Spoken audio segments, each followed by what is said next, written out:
Welcome back to Jeff Randall Live. Now, veteran investor Warren Buffett once said, it takes 20 years to build a reputation, but just 5 minutes to ruin it. Well, according to a survey published today, many of us have a lot of work to do.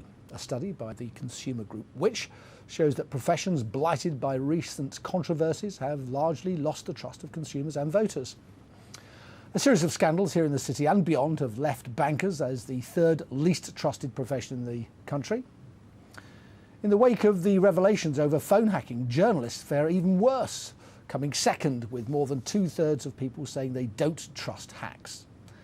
And at the bottom of the pile, you guessed it, politicians. Westminster remains in the doghouse over the expenses debacle, with 72% of respondents insisting they don't trust MPs.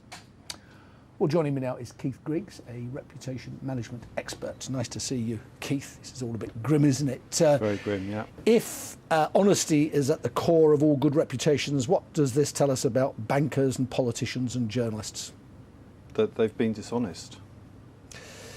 Yes. I mean, not all, obviously, just some, and the some have got a very large profile, lots of publicity about them, so that's what sticks in people's minds. So there's been a gap between what they say they are and what they really are. That's right. When trust is this low, can a reputation be recovered, or is it doomed forever? Obviously, reputations can go up as well as down. They tend to go down a lot faster than they go up, but they can be repaired over time. Here's a counterintuitive thought.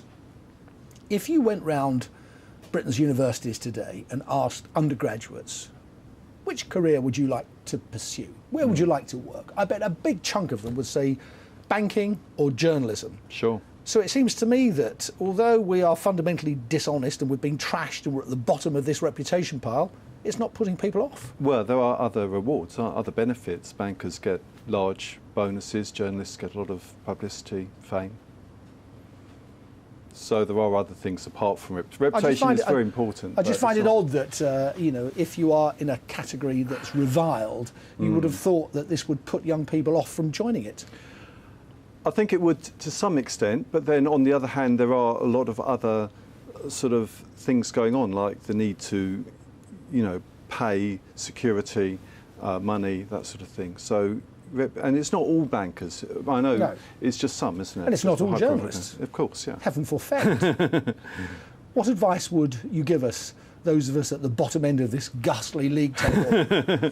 Well, obviously... Stop telling lies, I suppose. Stop telling lies, maintain high ethical standards, and if you do something wrong, then just confess it. Don't try and cover up, because often the cover-up is worse than the offence itself. Yes, I mean, that's I don't like using the word cliche, but it's certainly conventional thinking, isn't it? That yes. The cover-up is often worse than the original crime. But if you think of people like Richard Nixon, exactly, and Mr. Aitken, in the end, that's what did them. Exactly, yes.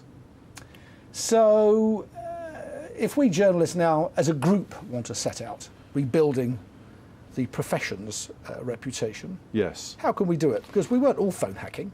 Exactly. I think it's not just a question of honesty. There's other things as well, like behaviour that crosses the line, maybe intrusiveness into people's personal lives, paparazzi, things like that. So these pictures of the royal family won't help? Exactly. No, I don't think they will. I suppose I was flattered to discover that journalism is a profession. I thought it was a trade. I suppose you're right, yeah. I mean, profession, you don't normally think of journalism as a profession. I don't know if do you have sort of trade bodies, exams? Bit of a rough trade, really. Yeah. I think we'll leave it at that. Okay. I was not surprised to learn that we'd be in the doghouse with politicians, but yes. I was pretty shocked to learn that we rank even lower than supercilious lawyers and disreputable estate agents. How can that possibly be? There's been a lot of bad publicity about journalism, especially the past year or two.